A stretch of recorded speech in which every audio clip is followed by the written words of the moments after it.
And we have here is Coach Pido Parenzo. Coach Pido, congratulations. What a way to end the season with a victory. Ano masasabi niyo sa campaign niyo this season? First of all, TJ, thank you sa mga media people, sa press, no? Sensya na, hindi ako pupunta sa inyo after the game, no? Nakipagkwentuhan sa inyo. Anyway, disappointing season for us, no? Dalawa yung pinanalo. I take full responsibility. Okay, I disappoint the community, the community. Mini ako ng pasensya sa kanila.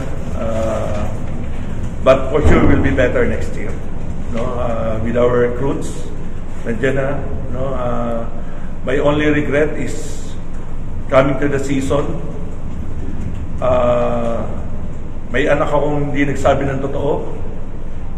Pagdating ng dulo, iniwan kami. No? At itong 15 players na naiwan sa akin, wala akong masasabi sa kanila. Ginagawa nila yung lahat para manalo ang UST, manalo ang team. But we fell short. No? Siguro, it's all about me. Kasalanan ko lahat yan. No? I take full responsibility.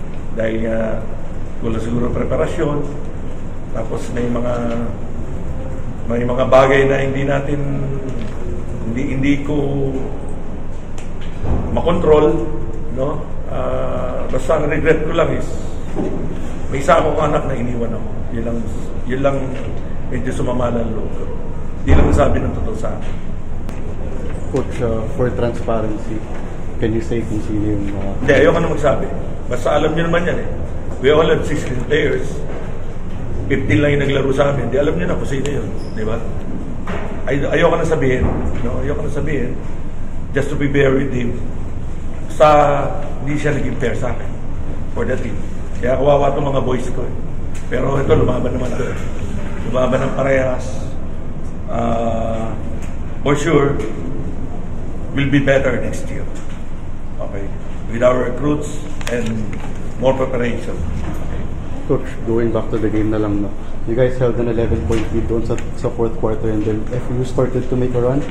What can you say about the composure of the Growling Tigers, especially in the final minutes of the game? Kahit nagsastruggle in both teams, they still kept their composure until the final buzzer. Your thoughts on their endgame? Okay, from the get-go, no? From the start, medyo naging aggressive kami.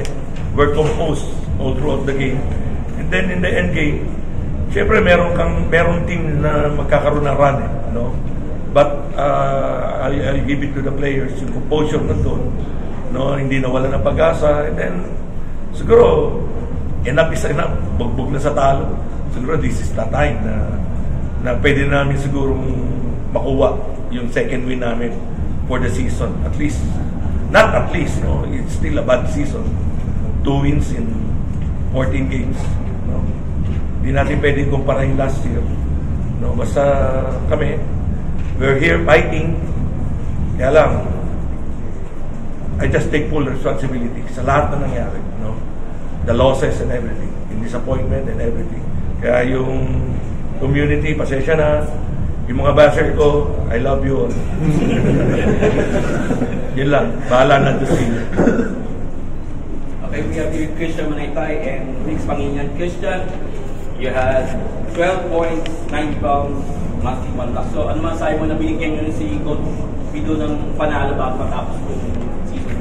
Well, sabi ko lang, deserve naman ni Coach Pido yun sa kanilang mga organization namin kasi we have a very rough season ngayon. So, we're trying to find a way to win and siyempre, swerte kami na nanalo kami ngayon and magpapasama din kami sa mga supporters namin, school. Especially kay Coach Pido na walang suporta sa amin na gumagabay sa amin. Always giving us a positive outlook kahit nahihirapan na kami. And 2 weeks, you had 10 points, 5 rebounds, 3 assists and 2 steals. So ano man sa mo na at least natapos niyo yung season yun na on a high note? Ayun, kahit pa paano may mababaon for next season. Sobrang grateful ako na ayun nga, yung tiwala pa rin nandun from everybody despite ayun na, ganyan yung record na, yung tiwala nandun pa rin.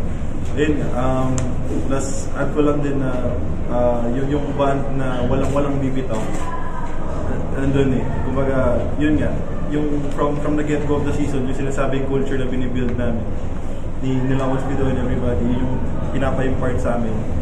Bagamat kulang kami sa marami pa kami pagkukulang, ayun nga, hindi kami titigil dun sa mga kailangan pa namin i-improve.